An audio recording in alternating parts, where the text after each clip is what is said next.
जैन विद्यार्थी मित्रांनो, आज आपण इथं आर्मी भरतीचं टॉप 50 क्वेश्चन बघणार आहे बघा. ह्याच्यामध्ये आपण सगळे आर्मीचे टॉपिक जे आहेत गणिताचे ते आपण इथं कव्हर करण्याचा प्रयत्न केलाय बघा. ओके, आर्मी भरती असेल, पूर्वी भरती असेल, तुम्हाला अत्यंत उपयुक्त ठरेल. त्याच्यानंतर आपल्याला इथं कसं सॉल्व्ह करायचं ते क्वेश्चन. ओके, शॉर्ट टेकचा कसा वापर करायचा, कमी वेळामध्ये कसं सॉल्व्ह करायचं हे आपण बघणार आहे. 100% तुम्हाला फायदा होणार, फुकट टाकणार बघा तुम्ही. ओके, 5-5, 10-10 सेकंदामध्ये तुम्हाला जे आन्सर काढता आलं पाहिजे. कसं काढायचं ते आपण वन बाय वन बघत जाऊया बघा. पहिला क्वेश्चन आहे बघा आपला ह्याच्यामध्ये. पहिल्या 50 नैसर्गिक संख्यांची बेरीज किती. ओके, नैसर्गिक संख्या 1 पासून सुरुवात होत्या अनंतपर्यंत नैसर्गिक संख्या आणि पहिल्या 50 नैसर्गिक संख्यांची बेरीज सांगितल्या. आणि बेरीज कशी काढायची बघा. पहिल्या 50 नैसर्गिक संख्यांची बेरीज कशी काढायची बघा. काय फॉर्म्युला आहे त्याला, n+1 भागिले 2, n+1 भागिले 2 पहिल्या 50. आणि n ची व्हॅल्यू किती आहे बघा इथं. पहिल्या 50 सांगितलं म्हणजे n ची व्हॅल्यू किती टाकायची, 50 टाका, तुमचं उत्तर येते 50. n+1 म्हणजेच काय, 50 आणि किती 51 भागिले 2, बे के बे, ह्याला 25 चा भाग लागला. 25 एक्के 25, हातच्याले 2, 25 पाचा 1,200, 1,200 2 किती बघा 127. म्हणजेच बघा 1275. पर्याय क्रमांक बी हे झालं तुमचं उत्तर. आहे काय सांगा, एकदम सिंपल, कायच अवघड नाही. फुकून टाकणार तुम्ही 5-5 सेकंदामध्ये. ओके, असं n+1 भागिले 2 करा आणि तुमचा आन्सर येते बघा. ओके, भाग लावा, तुमचं उत्तर येते. पुढचा क्वेश्चन त्याच्यानंतर बघा. 1 ते 20 मधील सर्व मूळ संख्यांची बेरीज किती. ओके, मूळ संख्या अभाज्य संख्या आपण म्हणतो बघा. ओके, 1 ते 20 मध्ये एक ही मूळ संख्या नाही. आता कुठल्या 1 ते 20 मध्ये मूळ संख्या कुठल्या आपण बघूया त्याच्यामध्ये बघा. एक ही मूळ संख्या नाही. पहिली मूळ संख्या कुठली आहे बघा इथं 2, त्यानंतर बघा 3, त्याच्यानंतर बघा आता 6च्या पटीमध्ये असणार. ओके, 6च्या पटीमध्ये चेक करूया. 6च्या आधी संख्या कोणती आहे बघा 5. 5 मूळ संख्या आहे. मूळ संख्या म्हणजे ज्या संख्येला फक्त त्या संख्येने भाग जातोय. ओके, आणि 1 भाग जातोय, किंवा ज्या संख्येचे फक्त 2 विभाजक असतात त्या संख्येला मूळ संख्या म्हणायचं. ओके, एकचा फक्त एकच विभाजक आहे म्हणून ती काही मूळ संख्या नाही. मग सुरुवात कुठं केली आपण, 2, 3, 5. आता 6च्या पुढे मागे चेक करायचे. 5 आणि नंतर कुठले बघा 7. 6 2 12, 12च्या पुढच्या आणि 12च्या नंतर, 12च्या पुढचे कुठले बघा 11. 11 काय मूळ संख्या आहे. आणि नंतर बघा 13. 13 पण काय आहे बघा मूळ संख्या आहे. 6 18. 18च्या आधीची कोणती आहे बघा 17 मूळ संख्या आहे. आणि त्यानंतर 19 पण काय आहे बघा मूळ संख्या. ओके, तर तुम्ही अशा मूळ संख्या फाइंड आउट करू शकता. राईट, आता ह्यांची आपल्याला करायची बेरीज. आता बेरीज पण कशी करायची बघा ह्याच्यामध्ये. राईट, ह्यांची बेरीज बघा. ह्यातलं 3 काढून ह्याला द्या. 20 आणि 10 30, म्हणजे ह्याची बेरीज किती झाली बघा इथं 30 झाली. राईट, त्यानंतर बघा 11 आणि 19, एक काढून ह्याला दिलं. 20 आणि 10 30, ह्यांची पण बेरीज किती झाली बघा 30. बघा बेरीज कशी करायची आहे का नाही सांगा बघा. ह्याची 30, ह्याची 30, 30 आणि 30 60. त्याच्यानंतर 7 ला 3 द्या, किती झालं बघा इथं 10. ओके, आणि 5 आणि 7 बघा, म्हणजे 30 आणि 30 60, 70, 75 आणि 2 किती बघा 77. म्हणजेच 1 ते 20 पर्यंतच्या मूळ संख्यांची बेरीज किती आली 77. एकदम सिंपल. बघा कशी बेरीज करायची आहे का नाही, फुकून टाकणार. एकदम सिंपल, काहीच अवघड नाही याच्यामध्ये. ओके, 77 म्हणजेच पर्याय क्रमांक बी हे झालं तुमचं इथं उत्तर. आहे का नाही, कसं आहे बघा. ओके, बेरीज पण कशी करायची टॅक्टनं. ओके, नाहीतर तुम्ही असं एकासारखं खाली लिहित बच्चेला टाइम नाही तेवढा, कुठं चुकू शकते. असं एकदम सिंपल तुमचा आन्सर येते बघा. पुढचा क्वेश्चन आता त्याच्यानंतर. पदावली सोडवा. 45 वजा 38 अधिक, ओके, जे आपण लिहून घेऊया याच्यामध्ये. पदावली सोडवायची आपल्याला इथं. कंचे भागू बेव, पदावली म्हणली का, कंचे भागू बेव. 38 प्लस 60 भागिले 5 गुणिले काय करायचं बघा 4 करूया. राईट, मी भागिले 5 इथं लागले लिहून घेतो. पहिल्यांदा काय, कंचे भागू बेव, पहिल्यांदा भागाकार, कंस वगैरे काय नाही, पहिल्यांदा भागाकार करायला पाहिजे. 5 एके 5, 5 एके 5, 1 वरला 5 2 10. ओके, म्हणजेच कितीचा भाग लागला बघा 12चा. भागाकार झाल्यानंतर गुणाकार, 12 आणि चौक 48. बाकीचं घ्या 45 वजा 38 आणि 12 आणि चौक किती बघा तुमचं इथं 48. राईट, 45 मधनं 38 गेलं, किती उरलं बघा 7. आणि प्लस तुमचं 48 आणि 7 आणि 48 किती बघा तुमचं उत्तरलं इथं 55. 55 तुमचं आन्सर झालं. म्हणजेच 55 कुठे बघा पर्याय क्रमांक ए हे काय झालं तुमचं इथं आन्सर. एकदम सिंपल. ओके, कंचे भागू बेव, पहिल्यांदा भागाकार, गुणाकार, बेरीज आणि वजाबाकी, तुमचा आन्सर येते बघा. पुढचा क्वेश्चन त्याच्यानंतर. आता एका संख्येतून 24 वजा केल्यास ती संख्या मूळ संख्येच्या 4/7 पट होते, तर ती संख्या कोणती. इथं बघा 4/7 जे आहे ते महत्वाचं आपल्याला बघायला मिळते. 4/7 ती संख्या कोणती, आणि ती संख्या कुठली असते बघा 7 वाली असत्या. 7 म्हणजे किती आपल्याला इथे काढायचं आहे, ती संख्या कोणती. एका संख्येतून 24 वजा केल्यास ती मूळ संख्येच्या 4/7 पट भरते. राईट, आता हे आपल्याला समजायला पाहिजे. 24 म्हणजे किती जर तुम्हाला समजलं तर तुमचं उत्तर येते बघा. म्हणजे काय करायचं बघा, त्या संख्येतून, ही ती संख्या असत्या आणि त्या संख्येतून किती वजा करा इथं 4 वजा करा. म्हणजे किती उत्तर आलं बघा तुमचं 3. आणि हे 3 म्हणजे किती, 3 म्हणजे किती तुमचं 24. ओके, एका संख्येतून 24 वजा केल्यास ती संख्या मूळ संख्येच्या 4/7 पट भरते. म्हणजे 3 म्हणजे किती 24. तर ती संख्या कुठली असते बघा, ती संख्या किती असते 7 वाली. आणि 7 म्हणजे किती, राईट? 3 8 24, 8 पट आहे आणि हे तुमचा आन्सर असणार आहे 8 पट. 7 8 56 आहे का नाही सांगा. पर्याय क्रमांक बी हे झालं तुमचं उत्तर. कुठल्या ऑप्शन फॉर्म्युलेची गरज नाही, एक्स लावा, अजिबात काहीच गरज नाही. ओके, एवढं समजून घ्या. 407 काय आहे तुम्हाला. ओके, 407 म्हणजेच काय, 7 4 वजा केला 3, 3 म्हणजे 24, तर 7 म्हणजे किती, 7 8 56. बरोबर, बघा डाटा कसा सेट केलाय. ओके, पुढचा क्वेश्चन त्याच्यानंतर. जर 15 पुस्तकांची किंमत किती म्हणते, 180 रुपये आहे, तर 23 पुस्तकांची किंमत किती असेल. ओके, 15 पुस्तकांची किंमत बघा काय म्हणतोय तो, 15 पुस्तकांची किंमत किती आहे म्हणतो 180, तर 23 पुस्तकांची किंमत किती, 23 पुस्तकांची किंमत किती आपल्याला शोधायचं आहे. बघा कसं, बघा सॉल्व्ह करायचं आता ह्याच्यामध्ये. ह्याला आपण भाग घालूया. इथं 15 1 15, इथं पण बघा 15 1 15 किती राहिलं बघा, इथं 3 राहिलं आणि 15 2 30, म्हणजे किती पट आहे भाऊ, किती पट आहे, बरोबर 12 पट आहे. किती पट आहे तुमचं, 12 पट आहे. तर तुमचा आन्सर पण इथं 12 पट असणार आहे, राईट? 12 त्रिक 36, 6 हातच्याले 3, 12 2 24, 24 आणि 3 किती बघा 27, म्हणजेच 276 आहे की नाही सांगा. एकदम सिंपल. कसं सॉल्व्ह करायचं बघा. ओके, हे जे डाटा सेट केला असतो एकदम बरोबर सेट केला असतो. इथं 15 म्हणजे किती बघा, 15 180 बघा किती पट आहे, 12 पट आहे. आणि हे पण तुमचं आन्सर 12 पट. 23 गुणिले 12 म्हणजे किती बघा 276. बरोबर डाटा लिहून घ्यायचं, बरोबर जसं सेट केलं असतं 100% तुमचं उत्तर 5 ते 10 सेकंदामध्ये तुम्ही सॉल्व्ह करू शकता, अजिबात चुकणार नाही. ओके, पुढचा क्वेश्चन. त्याच्यानंतर बघा काय दिलंय बघा इथं महत्वाचं, 456 गुणिले 99 आणि बरोबर किती आपल्याला विचारलं बघा. कसं सॉल्व्ह करायचं बघा पण ह्याच्यामध्ये. 456 99 म्हणजे काय, 99 म्हणजेच 100 वजा 1. 99 म्हणजे काय, 100 वजा 1. व्हॅल्यू अजिबात चेंज होता कामा नये. 99 म्हणजे 100 वजा 1.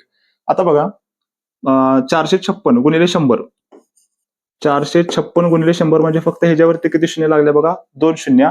वजा करा, वजा 456 1 न गुणे, 456 ला 1 न गुणे, 456 1 456. मी इथं खाली लिहून घेतो, डायरेक्ट वजाबाकी करूया, तुमचं उत्तर येते बघा. ओके, काय केलं नाही, फक्त 99चं काय केलं, 100 वजा 1 लिहिलं. ओके, आणि ह्या संख्येनं 100 ला गुणणं एकदम सिंपल आहे, फक्त 2 शून्य लावायच्या. वजा 1 न गुणू पण शकताय, हाय की नाही सांगा बघा. 1 न गुणलं का किती होते, 30 संख्या येत्या आणि ह्यांची वजाबाकी करा, तुमचं उत्तर येते. म्हणजे 0तनं 6 म्हणजे 10तनं 6 गेले किती उरले बघा, 4. हातच्या दिला इथं 10 झाले, 10तनं 6 गेले किती उरले बघा, 4. परत हातच्या दिला 6तनं 5 गेले किती उरलं बघा, इथं 1. त्यात हातच्या सपला इथं 5 आणि 4 45 144, 45 144 म्हणजेच पर्याय क्रमांक 1 हे झालं तुमचं उत्तर. आहे की नाही, एकदम सिंपल. कसं सॉल्व्ह करायचं बघा. ओके, गुणाकार कसा करायचा आहे अजिबात चुकता कामा नाही, एकदम सिंपल आहे. तुम्हाला फक्त वजाबाकी करता आली की तुमचं इथं एक 10 सेकंदामध्ये तुमचा आन्सर येते बघा. ओके, समजला. पुढचा क्वेश्चन नेक्स्ट. त्याच्यानंतर आता 2 संख्यांचा गुणाकार किती म्हणते, 720 आहे. जर लहान संख्या 18 असेल तर मोठी संख्या कोणती. 2 संख्यांचा गुणाकार किती, 720. एक संख्या किती आहे बघा, त्यातली लहान संख्या 18, मोठी संख्या x काय माहित नाही, ते आपल्याला शोधायचे आहे. 2 संख्यांचा गुणाकार किती म्हणता, इथं 720 आहे. 2 संख्यांचा गुणाकार किती, 720. x बरोबर काय ते बघा 720 आणि हे गुणिले 18 आहे. इथं गेल्यानंतर बघा किती, 18 तुमचं भागिले 18 होणार. 18 की 18, 18 चोक 72 आणि हा 0 म्हणजे 40, म्हणजेच x ची व्हॅल्यू किती आली बघा, 40. 40 बघा पर्याय क्रमांक बी हे झालं तुमचं इथे आन्सर. हाय की नाही सांगा, एकदम सिंपल, काहीच अवघड नाही. भागाकार करता आला पाहिजे, पाडे वगैरे पाठ पाहिजेत, एकदम सिंपल इझी वेने तुम्ही सॉल्व्ह करू शकता, राईट? पुढचा क्वेश्चन. प्रथम 9 विषम संख्यांची सरासरी किती आहे. प्रथम 9 विषम संख्यांची सरासरी किती आहे बघा. ओके, मग 9 विषम संख्या. ओके, 9 विषम संख्या म्हणजे काय, आता ह्या संख्या बघा 9 दुनी 18. ओके, मग शेवटची संख्या आपल्याला महत्वाची बघा. ओके, एक तर सरासरी कशी काढायची, पहिली संख्या प्लस शेवटची संख्या भागिले 2. आता पहिली संख्या तुम्हाला माहिती आहे, प्रथम 9 विषम संख्यांची पहिली संख्या काय असणार आहे तुमची, 1 असणार आहे. पण 9वी विषम संख्या किती असणार आहे बघा. ओके, आता 9 दुनी 18, 18 जी आहे ती कशी आहे बघा, सम संख्या आहे. मग बॅक साईडला एक घर मागे म्हणजे कुठली बघा, 17. म्हणजे कुठली, 17 घ्यायची. म्हणजेच 9वी विषम संख्या कुठली असणार आहे, 17 असणार आहे. पहिली संख्या प्लस शेवट संख्या आणि भागिले काय करा, त्याला 2 करा, तुमचं उत्तर सरासरी येणार आहे बघा. ओके, आता 17 ने किती बघा, 18, 18/2 म्हणजे उत्तर किती आलं तुमचं इथं, 9. ओके, पर्याय क्रमांक बी हे झालं तुमचं इथं उत्तर. ओके, किंवा तुम्ही डाटा सांगू शकता की प्रथम 9 विषम संख्या सरासरी म्हणजे जो आकडा दिलेला असते ती तुमचं काय असते, आन्सर असते. म्हणजेच त्या आन्सर काय असणार आहे तुमचं, 100% 9 असणार आहे. पण तुम्ही सॉल्व्ह पण कसं करू शकताय, पहिली संख्या प्लस शेवट संख्या भागिले 2. ओके, हे करा, तुमचं उत्तर येते बघा. सरासरी आली तुमची किती आली बघा, इथं 9 सरासरी आली. आता पुढचा क्वेश्चन. त्याच्यानंतर पदावली सोडवा. पदावली सोडवायची आहे बघा, इथं आपण लिहून घेऊया पदावली. 10 गुणिले 10, 10 गुणिले 10 एका कंसामध्ये प्लस स्क्वेअर ब्रॅकेटमध्ये बघा 400 भागिले कर्ली ब्रॅकेट आहे इथं 400 भागिले 100 वजा साधा ब्रॅकेटमध्ये 50 वजा 30 आणि तुम्हाला काय करायचं याचा आन्सर काढायचा आहे कंचे भागू बेव. ओके, कंचे भागू बे व क म्हणजे काय असतं बघा इथं कंस, चाचीचे म्हणजे गुणाकार असतोय, हे असतं तुमचं भागाकार, हे काय असतं बघा भागाकार, गु म्हणजे गुणाकार, बी म्हणजे बेरीज, ब म्हणजे बेरीज आणि व म्हणजे काय असते बघा वजाबाकी. आता इथं पहिल्यांदा कंस चालू करून घेऊया. ओके, हे काय असतं तुमचं इथं कंस असते, तो कंस पहिल्यांदा सॉल्व्ह करून घेऊया बघा. ओके, आता मला सांगा पहिल्यांदा हा आतला कंस सगळ्यात सॉल्व्ह करून घ्यायला पाहिजे. 50 मधनं 30 गेले, किती उरलं बघा 50 मधनं 30 गेले किती आलं 20, म्हणजे ह्या कंसाचं उत्तर किती आलं तुमचं इथे 20 आलं. ओके, बघा कसं सॉल्व्ह करायचं, एका लाईन मध्ये सॉल्व्ह करून घेऊया. ह्याचं उत्तर 20 आलं. आता हे 100 मधनं 20 गेलं, 100 वजा 20, 100 वजा 20 किती आलं बघा तुमचं इथं 80, 100 वजा 20 किती आलं तुमचं इथं 80 आलं.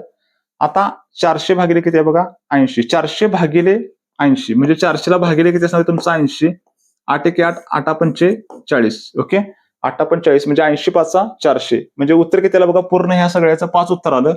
आणि त्यानंतर ह्यांचा गुणाकार करा 10 10 100 आणि 100 प्लस 5 आणि 100 प्लस 5 म्हणजे किती उत्तर आहे बघा तुमचं इथे 105. एकदम सिंपल आहे का नाही बघा, असं खाली वगैरे अजिबात लिहत जायचं नाही, टाइम कमी आहे आपल्याला इथं. ओके, तर एकदम सिंपल वेने तुम्ही इथं सॉल्व्ह करू शकता. पहिल्यांदा 50 वजा 20 करा, 50 वजा 30 करा, किती आलं तुमचं 20 आलं. परत 100 वजा 20 किती 80 आणि जे 80 असणार ते 400 ला भागिले केलं, किती उत्तर आलं 5, म्हणजे या सगळ्याचं उत्तर किती आलं आपलं 5 आलं. आणि ह्यांचा गुणाकार 10 10 100, 100 आणि 5 किती आलं तुमचं 105, म्हणजेच पर्याय क्रमांक हे झालं तुमचं उत्तर. ओके, कंचे भागू बेव पदावली एकदम सिंपल 10 सेकंदामध्ये सॉल्व्ह करणार. पुढचा क्वेश्चन त्याच्यानंतर आता पुढचा क्वेश्चन बघा, 2 अंकी सर्वात मोठी मूळ संख्या कोणती आहे. आणि 2 अंकी सर्वात मोठी मूळ संख्या कोणती आहे बघा इथं 97. 97 जी आहे ती 2 अंकी सर्वात मोठी मूळ संख्या आहे. ओके, त्या संख्येला कुठल्या संख्येला भाग जात नाही, फक्त 97 भाग जातोय आणि 1 न भाग जातोय.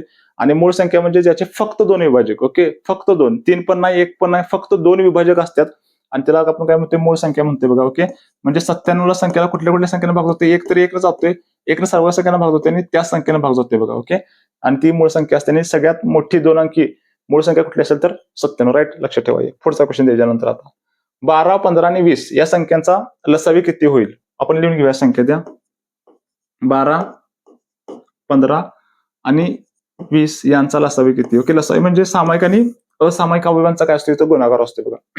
आता बघा ह्याच्यामध्ये अशी संख्या निवडा की तिन्ही संख्यांना भाग जाईल. राईट, अशी संख्या कुठलीच नाही की तिन्ही संख्याला भाग जाणार नाही, भाग जात नाही.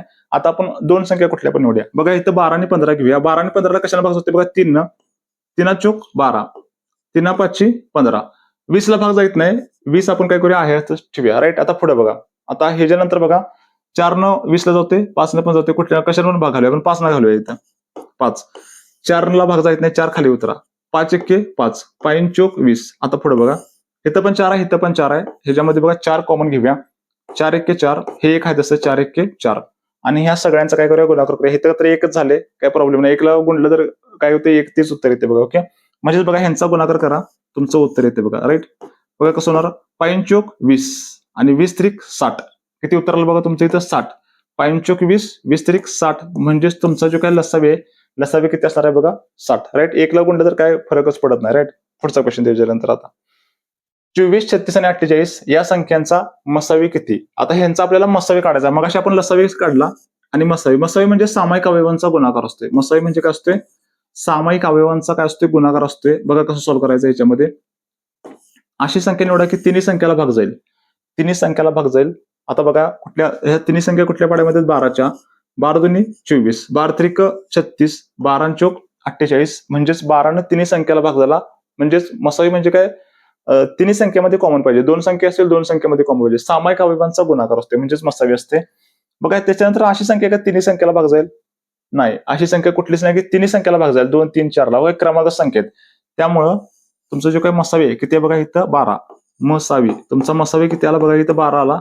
मसावी म्हणजे सामायिक अवयव, तिन्ही मध्ये कॉमन फक्त 12च आहे, तर तुमचा पर्याय क्रमांक बी हे झालं तुमचं इथं उत्तर. राईट, तर महत्वाचे क्वेश्चन आहेत बघा. पुढचा क्वेश्चन त्याच्यानंतर आता 2 संख्यांचा लसावी 180 असून मसावी 6 आहे, जर एक संख्या 30 असेल तर दुसरी संख्या कोणती. बघा इथं महत्वाचा फॉर्म्युला आहे.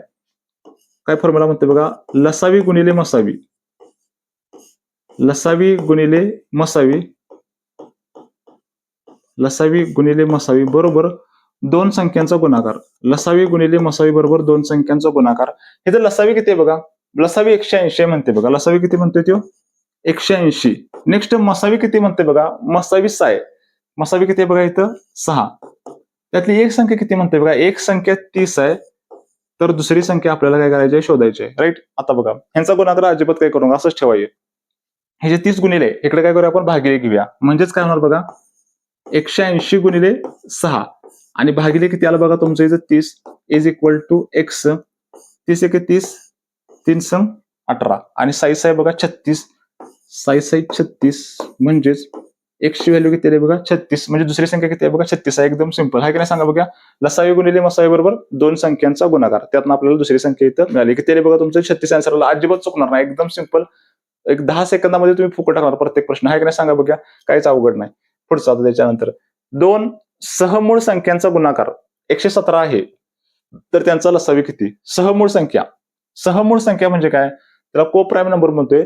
त्या दोन संख्यामध्ये फक्त एकच कॉमन असते. ओके, बाकी काहीच कॉमन आहे. काय कॉमन असतोय, एकच कॉमन असते. जसं की आपण घेतलं की एक संख्या घेऊया आपण, जसं की 4 आणि बघा 9. 4 आणि 9 मध्ये काय कॉमन आहे का, 4 आणि 9 मध्ये काहीच कॉमन आहे. फक्त काय कॉमन आहे ह्याच्या दोन्हीच्या मध्ये, एक कॉमन आहे. आणि अशा ज्या संख्येत ह्या संख्यांना काय म्हणायचं, सहमूळ संख्या म्हणायचं. मग हिने काय दिलंय बघा, दोन सहमूळ संख्यांचा गुणाकार किती म्हणते 117, तर त्यांचा लसावी किती. आताच आपण बघितलं बघा फॉर्म्युला, लसावी लसावी गुणिले मसावी, लसावी गुणिले मसावी बरोबर दोन संख्यांचा गुणाकार, बरोबर दोन संख्यांचा गुणाकार. आपल्याला दोन संख्यांचा गुणाकार दिलाय. किती दिलाय बघा, इथे दोन संख्या डायरेक्ट गुणाकार करून दिलाय. किती गुणाकार आहे तो 117. गुणाकार किती आहे बघा 117. आणि ह्या दोन संख्या कशा सहमूळ संख्येत, म्हणजे ह्याच्यामध्ये काहीच कॉमन नसणार आहे, फक्त एक कॉमन असणार आहे. म्हणजे यांचा मसावी किती असणार आहे बघा, मसावी किती असणार आहे, ह्यांचा एक असणार आहे. आणि तुम्हाला विचारलं ह्यांचा लसावी किती. ओके, आणि ह्या एक ना ह्याला भागलं इकडे. ओके, म्हणजेच तुमचा लसावी किती असणार आहे बघा 117 भागिले 1. म्हणजेच कुठल्या पण संख्येला 1 न भागलं म्हणजे तीच संख्या, म्हणजेच 117. म्हणजेच पर्याय क्रमांक बी. ओके, अत्यंत महत्वाचा क्वेश्चन आहे, बरोबर सॉल्व्ह करता आला पाहिजे. ओके, तुमचे कन्सेप्ट क्लिअर असतील तरच तुम्हाला सुटणार आहे, नाहीतर अजिबात सुटणार नाही प्रॉब्लेम बघा. ओके, सहमूळ संख्या जर असतील तर त्यांचा मसावी किती असणार आहे, 100% एकच मसावी असणार आहे. ओके, आणि आपण ह्याला भागलं, तुमचं उत्तर आलं 117, म्हणजे ह्याचा लसावी किती आहे 117. पुढचा क्वेश्चन आता, 3 वेगवेगळ्या सिग्नलचे दिवे अनुक्रमे 48, 72 आणि 108 सेकंदांनी बदलतात. जर ते सकाळी 8 वाजता एकत्र बदलले असतील तर पुन्हा किती वाजता एकत्र बदलतील. ओके, असं जेव्हा असते तेव्हा काय काढायचं असतं तुम्हाला, इथं लसावी काढायचं असतोय. आता इथं सेकंदामध्ये आहे बघा. ओके, आणि हे आपले उत्तर आहेत. आता आपल्याला बघा सॉल्व्ह करूया. पहिल्यांदा उत्तर येईल ते सेकंदामधील, आपल्याला मिनिटामध्ये कन्वर्ट करायला पाहिजे. पहिल्यांदा आपण लसावी काढून घेऊया यांचा. ते दिवे कसं हे करतात बघा, एक 48, दुसरा बघा 72 सेकंदाच्या, आणि तिसरा बघा 108 सेकंदाच्या फरकानं. राईट. आता बघा ह्याला भाग घालूया आपण ह्याच्यामध्ये. कशाने भाग होते बघा, 12 भाग घालूया आपण. 12 चोक 48, 12 पण 60, 12 सम 72, 12 9, 12 9 अष्टदर्शी. राईट. त्यानंतर बघा आता कशाने भाग होतो ह्याला, एकतर 2 न घालवा किंवा 3 न. आपण 2 न घालूया इथं, कारण तिन्हीच्या मध्ये काहीच कॉमन आहे. ओके, दोन संख्या आपण घेऊ शकतो. आता बे दोन्ही 4, बेत्रिक 6 आणि ह्या 9 ला काही भाग जात नाही, ते आहे तसं उतरा. त्यानंतर बघा पुढं, आता ह्याच्यामध्ये 3 कॉमन आहे बघा, 2 आहे तसं, 3 1 3, 3 त्रिक 9. राईट. आणि ह्या सगळ्यांचा गुणाकार करूया, आपलं आन्सर येते बघा. काय काय संख्या बघा तिथं, 12 गुणिले 2 गुणिले 3 गुणिले परत 2 गुणिले 1 गुणिले 3. हा लसावी बघा ह्याचा, हा असणार आहे तुमचा लसावी. आणि हा सेकंदामधील, आपल्याला त्याला मिनिटामध्ये कन्वर्ट करायला पाहिजे. राईट. 12 दोन्ही 24, 24 त्रिक 72, 12 दोन्ही 24, 24 त्रिक 72. आणि हे बघा 3 दोन्ही 6, 6 दोन्ही किती उतराल बघा, 6 दोन्ही 12. इथे लिहितो तुम्ही 6 दोन्ही 12, 12 2 हातच्याला 1, 7 सक्कम 42, 42 आणि किती बघा 43. म्हणजे आपला आन्सर काय आलं बघा इथं 432 सेकंद. 432 सेकंद. आणि 432 सेकंद म्हणजे किती बघा 432, 1 मिनिट म्हणजे 60 सेकंद. 6 6 36, 6 7 42, म्हणजेच बघा इथं किती तुमचं 7 मिनिटं. 432 सेकंद म्हणजे काय 7 मिनिटं. आणि वरती बघा 6 7 42, 420, आणि वरती बघा तुमची इथं 12 सेकंद, 7 मिनिटांनी किती बघा 12 सेकंद, म्हणजे 8 वाजता वाजला असतील 8 वाजता, तर परत 7 मिनिटांनी 12 सेकंदांनी म्हणजेच 8 वाजून 7 मिनिटं 12 सेकंदांनी परत ते घंटा वाजणार बघा. ओके, तर हे महत्वाचं आहे. सेकंदाचं परत तुम्हाला मिनिटांमध्ये कन्वर्ट करता आलं पाहिजे. अत्यंत महत्वाचा कन्सेप्ट आहे बघा. ओके, तर कसा प्रॉब्लेम आहे बघा. आता पुढचा क्वेश्चन त्याच्यानंतर 45 ते 30% म्हणजे किती? 45 ते 30%. आता बघा, सॉरी 45 नाही 450 ते 30% म्हणजे किती? 450 चे म्हणजे इथं गुणाकार, 30% म्हणजे भागिले 100, टक्के म्हणजे भागिले 100. ह्या शून्याला ही शून्य गेली, ह्या शून्याला ही शून्य गेली बघा. 3 5 1505, हातच्याला एक 4 त्रिकम 12 आणि 12 ने 1 बघा 13, म्हणजेच माझा आन्सर किती आला बघा 135, म्हणजेच पर्याय क्रमांक बी हे झालं तुमचं इथं आन्सर. बघा एकदम सिंपल आहे, कायच अवघड नाही. मला इथं काय काढायचं आहे? 450 30% म्हणजे किती, राईट. आता पुढचा क्वेश्चन त्याच्यानंतर, एका विद्यार्थ्याला परीक्षेत 600 पैकी 450 गुण मिळाले, तर त्याला किती टक्के गुण मिळाले? 600 पैकी किती म्हणते बघा 450. ओके, आपण जर टक्केवारी काढायला गेलं, 600 मार्काची एक्झाम आहे, त्यामध्ये त्याला किती पडल्यात बघा 450 पडल्यात. आणि हे किती आपल्याला काढायचं, ह्याला गुणिले काय करा 100 मध्ये कन्वर्ट करायचं, मी गुणिले 100. ओके, 600 पैकी 450 गुणिले काय करा 100 करा, तुमचं उत्तर येते बघा. कसं सॉल्व्ह करायचं याच्यामध्ये, ह्या 2 शून्याला ह्यातल्या 2 शून्य गेल्या, 2 शून्याला 2 शून्य कट झाल्या. 6 1 6, 6 सत्ते 42, म्हणजे राहिले किती बघा इथं 45 मधनं 42 गेलं, 3 उरलं आणि हा 0 30, 6 पंचे 30, म्हणजे किती टक्के बघा, बरोबर 75%. किती टक्के गुण पडलं भाऊला? 75% गुण पडलं. आन्सर 75%. 75% पर्याय क्रमांक बी हे काय झालं तुमचं इथं आन्सर झालं. एकदम सिंपल. ओके, किती पैकी किती पडल्यात आणि गुणिले त्याला काय करायचं 100 करायचं, तुमचं 100% उत्तर येते बघा. ओके, आता पुढचा क्वेश्चन त्याच्यानंतर, एका संख्येचे 25% जर 75 असतील तर ती संख्या कोणती? ओके, एक संख्येचे 25% पहिल्यांदा लिहून घेऊया आपण. 25% काय असतील म्हणते 75. 25% 75 असतील तर ती संख्या, आणि ती संख्या नेहमी किती असते बघा 100% असत्या. 100% म्हणजे किती? 25% जर 75 असतील तर 100% किती? बघा बघा कसं आहे हे जे कितपट आहे, हे ह्याच्या तिप्पट आहे. 25 त्रिक 75, तुमचं जे काय आन्सर असणार आहे ते पण काय असणार आहे, तिप्पट असणार आहे. म्हणजेच किती असणार आहे बघा इथे 300 असणार आहे. हाय की नाही सांगा? एकदम सिंपल, फुकून टाकणार आहे. एकदम सिंपल. कसं आहे बघा, एक 10-10 सेकंदामध्ये 5-5 सेकंदामध्ये उत्तर येतात. पण तुमचा लिहिण्याचा अप्रोच कसा आहे हे महत्वाचं आहे बघा. ओके, 25% म्हणजे 75, तर 100% म्हणजे किती? ती संख्या नेहमी किती असणार आहे? 100% असणार आहे. हे जे तिप्पट आहे हे पण हे जे तिप्पट असणार आहे. तुमचं उत्तर आलं बघा. ओके, 100 त्रिक 300, राईट. पुढचा क्वेश्चन बघूया आपण आता ह्याच्यानंतर. एका गावची लोकसंख्या 5000 आहे, ती दरवर्षी 10% वाढत्या. 2 वर्षानंतर त्या गावची लोकसंख्या किती होईल, राईट. आता सध्या लोकसंख्या किती बघा म्हणते ती 5000 लोकसंख्या. सध्या किती 5000 लोकसंख्या किती वाढते बघा 10% वाढत्या. म्हणजेच 100वरती किती वाढ होते बघा, 100वरती 10%ची वाढ होत्या. म्हणजेच किती होते 110 होत्या. किती वर्ष? असं 2 वर्ष. असं किती वर्ष? 2 वर्ष. 100वरती 10%ची वाढ, राईट. आता सॉल्व्ह करूया बघा. कसं सॉल्व्ह करायचं, ह्या शून्याला ही शून्य, ह्या शून्याला ही शून्य, ह्या 2 शून्याला ह्यातल्या 2 शून्य गेल्या, म्हणजेच बघा इथं 50 राहिलं आणि इथं बघा 11चा वर्ग, 11 गुणिले 11, आणि 11चा वर्ग तुम्हाला माहिती आहे 11चा वर्ग किती आहे बघा 121. आता 50 गुणिले 121 आपण काय करूया, 5 बाजूला शून्य बाजूला काढून ठेवूया. यातला शून्य बाजूला काढला, 5 1 5, 5 दुनी 10, 10 शून्य हातच्याला 1, 5 1 5 आणि किती बघा 6, म्हणजेच 2 वर्षानंतर लोकसंख्या किती असणार आहे बघा 6050, म्हणजेच पर्याय क्रमांक बी. बघा एकदम सिंपल, कायच अवघड नाही. ओके, असं तुम्ही सॉल्व्ह करू शकता. पर्सेंटेज इन्क्रीज वापरा आणि 100% तुमचा आन्सर बरोबरच येणार आहे. आता पुढचा क्वेश्चन. आता विद्यार्थी मित्रांनो पुढचा क्वेश्चन बघा याच्यामध्ये, जर ए चा पगार बी पेक्षा 25% जास्त आहे तर बी चा पगार ए पेक्षा किती टक्क्याने कमी आहे, राईट. आता बघा दोघांचं लिहून घेऊ आपण याच्यामध्ये, ए आणि बी. ए आणि बी. ए चा पगार बी पेक्षा 25% जास्त आहे. कोणाचा पगार जास्त आहे? ए चा. बी पेक्षा 25% जास्त म्हणजे बी चा 100 आहे आणि ह्याचा बघा किती आहे 25% जास्त म्हणजे 125. तर बी चा पगार ए पेक्षा किती टक्क्यांनी कमी आहे? कोणापेक्षा? ए पेक्षा. ज्याला पेक्षा म्हणले त्याला छेदात घेऊया. ओके, तर बी चा पगार ए पेक्षा किती टक्क्यांनी कमी आहे? ओके, बघा बी चा 100 आहे आणि ए चा किती आहे बघा 125. कितीनं कमी आहे बघा, कितीनं कमी आहे इथं 25 न, आणि गुणिले काय करायचं इथं 100, राईट. कुणापेक्षा म्हणलंय त्याला छेदामध्ये घ्यायचं आणि ह्या दोन्हीतला गॅप आहे तो वरती लिहायचा, गुणिले 100 करा, तुमचं उत्तर येते बघा 25 25 आणि 25 5 125, म्हणजे 1/5 म्हणजे 20% किंवा 100 भागिले 5 करा, तुमचं उत्तर किती येते बघा इथं 20%, राईट. म्हणजे 20% पर्याय क्रमांक बी हे काय झालं तुमचं इथं आन्सर झालं. ओके, एकदम सिंपल, कायच अवघड नाही. असं तुम्ही काय करू शकता, फाइंड आउट करू शकता. आता पुढचा क्वेश्चन आहे बघा, एक वस्तू 500 रुपयांना खरेदी करून 600 रुपयांना विकली तर शेकडा नफा किती? एक वस्तू बघा कितीला खरेदी करते 500 रुपयाला. खरेदी किंमत किती बघा इथं 500 रुपये खरेदी किंमत आणि विकतोय कितीला बघा, विक्री किंमत इथं देतो मी विक्री किंमत. विक्री किंमत किती आहे बघा 600.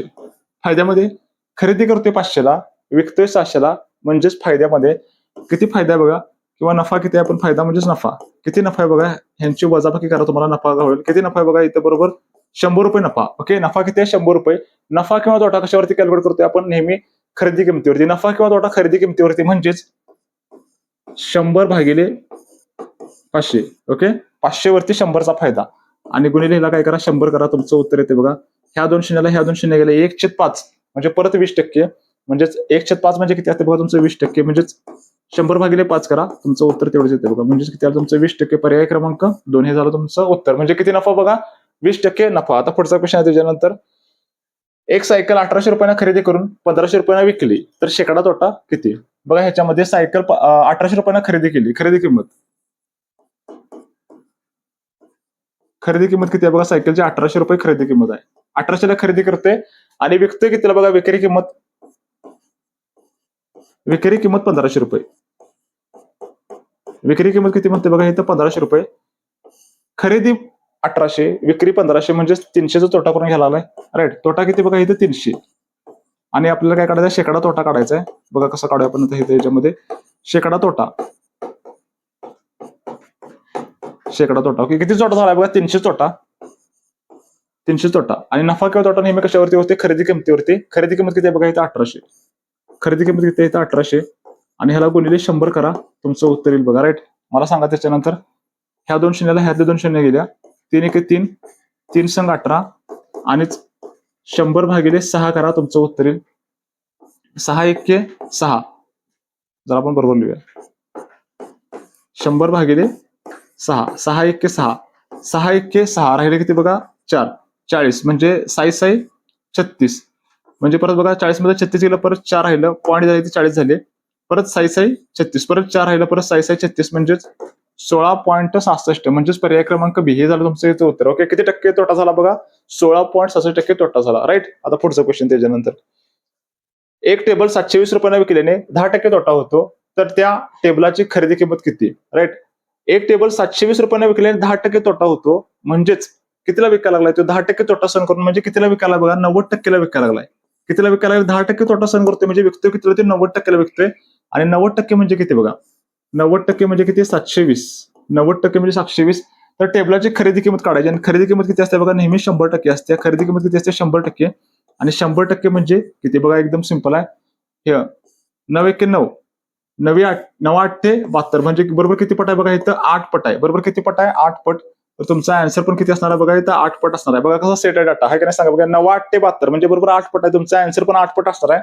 म्हणजेच बघा किती आलं, 800. 100 गुणिले 8 किती, 800. म्हणजेच ही काय झाली बघा, टेबलाची खरेदी किंमत झाली. आणि खरेदी किंमत नेहमी किती असते, 100% असते बघा. ओके, तेच आपण इथे लिहिलंय. आता पुढचा क्वेश्चन. एक दुकानदार एका वस्तूवर सलग 10% आणि 20%ची सूट म्हणजे डिस्काउंट देतो, तर एकूण सूट किती टक्के झाली आहे. ओके, तर एकूण सूट किती, आणि सूट दिली जाते ती कशावर दिली जाते बघा, छापील किमतीवरती. सूट ही नेहमी कशावर दिली जाते, छापील किमतीवरती दिली जाते. आणि छापील किंमत आपण किती घेऊया, 100%. छापील किंमत किती घ्यायची बघा, 100% छापील किंमत घेऊया. पहिल्यावरती किती सूट देते बघा, 10% सूट. म्हणजे 100ची वस्तू कितीला विकते बघा, तो 90ला विकते, 10% सूट दिली. परत दुसरी सूट किती आहे बघा, 20% सूट आहे. म्हणजे 100ची वस्तू कितीला विकणार बघा, 80ला विकणार. आणि टोटल एकूण सूट किती आहे आपण काढूया ह्याच्यामध्ये बघा. ह्या 2 शून्याला ह्यातल्या 2 शून्य गेल्या, ह्यातली 1 शून्य, ह्यातली 1 शून्य, ह्यातली हे शून्य गेली. 9 8 72, म्हणजे खरेदी चिन्हांकित किंमत किती 100 आणि विक्री किंमत किती 72, म्हणजेच एकूण सूट किती झाली बघा. ही त्याची चिन्हांकित किंमत किंवा छापील किंमत.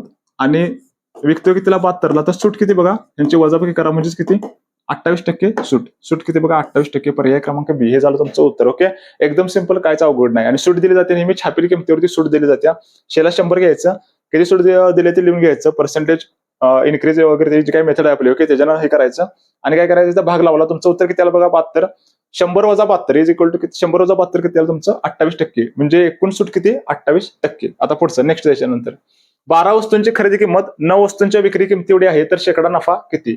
12 वस्तूंची खरेदी किंमत, 12 वस्तूंची खरेदी किंमत बघा, जे डाटा दिलाय ते आपण लिहून घेऊया. 12 वस्तूंची खरेदी किंमत ही म्हणले बघा, ही म्हणजे बरोबर ही 9 वस्तूंच्या विक्री किमती एवढी आहे. 9 वस्तूंच्या विक्री किमती एवढी आहे. 12 वस्तूंची खरेदी किंमत 9 वस्तूंच्या विक्री किंमत एवढी आहे. आता बघा कसं सॉल्व्ह करायचं आपण ह्याच्यामध्ये. हे 12 आहे ठेवतो, हे 9 गुणिले इकडे आल्यावरती काय होणार बघा, इथं भागिले होणार आणि ही तुमची विक्री किंमत भागिले बघा इथं खरेदी किंमत, विक्री किंमत भागिले खरेदी किंमत. ओके, असं आपण केलं आता ह्याच्यामध्ये बघा. म्हणजेच बघा खरेदी किती झाली, तर खरेदी किंमत किती झाली बघा तुमची 9 रुपये आणि विक्री किंमत किती झाली बघा 12 रुपये. खरेदी करतोय 9 ला, विकतोय 12 ला, 3 रुपयाचा फायदा.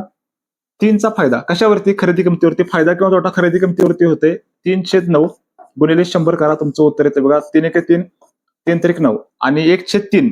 ओके, किंवा 100 भागिले 3 जर केलं असता तुमचं उत्तर किती असतं बघा, 33.33%. 33.33% म्हणजेच हे झालं तुमचं उत्तर. म्हणजे नफा किती झाला बघा 33.33%. एकदम सिंपल, कायच अवघड नाही. ओके, नफा किंवा तोटा नेहमी कशावरती होते, खरेदी किंमतीवरती होते. ओके, किमती एका साईडला, व्हॅल्यू एका साईडला काढल्या. ओके, आणि जो काही नफा झाला तो आपण इथे काढलेला आहे. पुढचा आता नेक्स्ट गुणोत्तर आणि प्रमाण मधला. जर एस बी 2 असतील, बी सी 4 5, तर एस बी सी किती. ओके, एस बी सी काढायचं आपल्याला. एस बी सी किती हे आपल्याला काढायचं आहे. इथे काय म्हणते बघा, एस बी किती आहे बघा 2 असतील आहे. एस बी आहे ती किती आहे 2 असतील आहे. आणि बीसीसी किती आहे बघा इथे 4 5. बीसीसी किती आहे बघा तुमचं इथे 4 5 आहे. राईट, आता काय करूया, हे जे काही रिकामी जागा ते भरून घेऊया. ह्या 3 ला इकडे टाकला आणि ही जी रिकामी जागा इथे राहिल्या ह्या 4 ला इकडे टाकला. राईट, आणि ह्यांचा काय करा, गुणाकार करा, तुमचं उत्तर येईल 4 2 8, 4 त्रिकम 12 आणि 3 5 किती बघा इथं तुमचं 15. म्हणजेच ह्याला परत भाग होते का, ह्याला अजिबात भाग जात नाही. म्हणजेच 8 12 15 हे काय झालं तुमचं इथं एस बी सी. म्हणजेच 8 12 15 म्हणजे पर्याय क्रमांक बी हे झालं तुमचं आन्सर. आहे का नाही सांगा, एकदम सिंपल, कायच अवघड नाही. ओके, गुणोत्तर प्रमाणामध्ये प्रॉब्लेम आहे. आता पुढचं नेक्स्ट, 2 संख्यांचे गुणोत्तर 3 5 आहे, त्यांची बेरीज 96 आहे, तर लहान संख्या कोणती. बघा काय काय दिले तुम्हाला त्याच्यामध्ये. 3 5 संख्येत लहान संख्या कुठली असणार आहे बघा ह्याच्यामध्ये 3 वाली, मोठी संख्या कुठली असणार आहे 5 वाली. त्यांची बेरीज किती आहे म्हणते 96. गुणोत्तरामध्ये बेरीज किती आहे बघा, 5 आणि 3 किती 8. गुणोत्तरामध्ये बेरीज किती 8 आणि 8 म्हणजे किती, 8 म्हणजे 96. तर लहान संख्या कोणती, आणि लहान संख्या कुठली आहे बघा, 3. 3 म्हणजे किती आपल्याला काढायचं आहे बघा, 3 म्हणजे किती काढायचं आहे ह्याच्यामध्ये बघा. आता भाग घालव तर 8 1 8 आणि 1 राहिला आणि 8 2 16 म्हणजे बरोबर किती पट आहे बघा, बरोबर आपला 12 पट आहे. ओके, 8च्या 12 पट आहे. म्हणजे आपलं उत्तर पण किती असणार आहे बघा, 12 पट असणार आहे. आणि 12 तारीख बघा 36, 12 तारीख 36 म्हणजे छोटी संख्या किती असणार आहे बघा इथं 36. हे झालं तुमचं उत्तर. ओके, आता विद्यार्थी मित्रांनो पुढचा क्वेश्चन आहे बघा आपला, 4 16 आणि 7 या संख्यांचे चतुर्थ प्रमाणपत्र काढा. बघा कुठल्या कुठल्या संख्या त्याच्यामध्ये, 4 16 7 आणि चतुर्थ प्रमाणपत्र काढायचं बघा. चतुर्थ प्रमाणपत्र म्हणजे काय बघा, इथं सूत्र आहे अंत्यपदांचा गुणाकार. अंत्यपदाचा गुणाकार बरोबर मध्यपदांचा गुणाकार. अंत्यपदाचा गुणाकार बरोबर मध्यपदाचा गुणाकार. बघा राईट, त्याच्यामध्ये अंत्यपद कुठले कुठले बघा ह्याच्यामध्ये. अंत्यपद म्हणजे ही शेवटची पद, म्हणजे काय करतो तुमची 4 गुणिले एक्स हे अंत्यपद इज इक्वल टू मध्यपद कुठले कुठले बघा इथं 16 आणि 7. 16 गुणिले 7 हे काय आहेत बघा मध्यपद. अंत्यपदाचा गुणाकार इज इक्वल टू मध्यपदांचा गुणाकार. अंत्यपद म्हणजे शेवटची, मध्यपद म्हणजे मधली. राईट, आता बघा आपण एक्सची व्हॅल्यू काढा ह्याच्यामध्ये. एक्स इज इक्वल टू 16 गुणिले 7 यांचे अजिबात गुणाकार करून असंच ठेवा आणि हे 4 गुणिले इकडे आल्यावरती बघा काय होणार, याचं भागिले होणार. 4 1 4, 4 चोक 16 आणि 4 7 बघा 28. म्हणजेच चतुर्थ प्रमाणपत्र किती आलं बघा तुमचं ह्याच्यामध्ये 28. राईट, म्हणजेच पर्याय क्रमांक बी हे झालं तुमचं उत्तर. अजिबात अवघड नाही, चतुर्थ प्रमाणपत्र तुम्हाला काढायला होतील. राईट, कसं काढायचं, अंत्यपदांचा गुणाकार बरोबर मध्यपदांचा गुणाकार. ओके, हे लिहा, अंत्यपद शेवटचे घ्या, मध्यपद घ्या, त्यांचा गुणाकार करा, तुमचं उत्तर येते. पुढचा क्वेश्चन त्याच्यानंतर आता, ए आणि बी यांच्या आजच्या वयाचे गुणोत्तर 3 4 आहे. 5 वर्षानंतर त्यांच्या वयाची बेरीज 45 वर्षे होईल, तर ए चे आजचे वय किती. बघा काय काय दिले आपल्याला ह्याच्यामध्ये. ए आणि बी दिले. ए आणि बी यांच्या आजच्या वयाचे गुणोत्तर किती आहे बघा 3 4. 3 4 हे त्यांचं आजचं वय आहे आणि त्याचं गुणोत्तर दिले 3 4. 5 वर्षानंतर त्यांची बेरीज दिली बघा, किती होणार बघा, बेरीज म्हणते 45. 5 वर्षानंतर बेरीज किती होणार म्हणते 45. ओके, आजची बेरीज काढू शकते ह्याच्यावरनं. 5 वर्षानंतर बेरीज 45 आहे, तर आजची बेरीज बघा ह्याच्यातलं 5 कमी होणार आणि ह्याच्यातनं 5 कमी होणार आजचं हे काढण्यासाठी. म्हणजे दोघांचं 5 वर्ष बॅक साईडला जर आलो तर दोघांचं 5 वर्ष कमी होणार, म्हणजे 10 वर्ष कमी होणार. म्हणजे ह्याच्यात जर 10 वर्ष कमी झालं तर आजची बेरीज किती असणार बघा त्यांची 35. 5 वर्षानंतर 45 आहे, तर आजची बेरीज किती आहे बघा इथे 35. आणि आपल्याला आता आपण आन्सर फाइंड आउट करू शकतो बघा. एचं आजचं वय काढायचं आपल्याला. एचं आजचं वय किती आहे बघा ह्याच्यामध्ये 3, राईट. आता आजची बेरीज किती आहे बघा गुणोत्तरामध्ये यांची 7. म्हणजेच बघा इथे बाजूला देतो मी 7. आणि 7 म्हणजे बेरीज किती आहे बघा यांची 35. 7 म्हणजे 35. तर एचं आजचं वय किती आहे बघा इथं 3 आहे. एचं आजचं वय किती आहे 3. आणि 3 म्हणजे किती हे आपल्याला शोधायचं बघा इथं. 7 बघा 7 35 म्हणजेच हे 5 पट असणार. हे जे 5 पट आहे हे पण 5 पट असणार आहे. 3 5 15.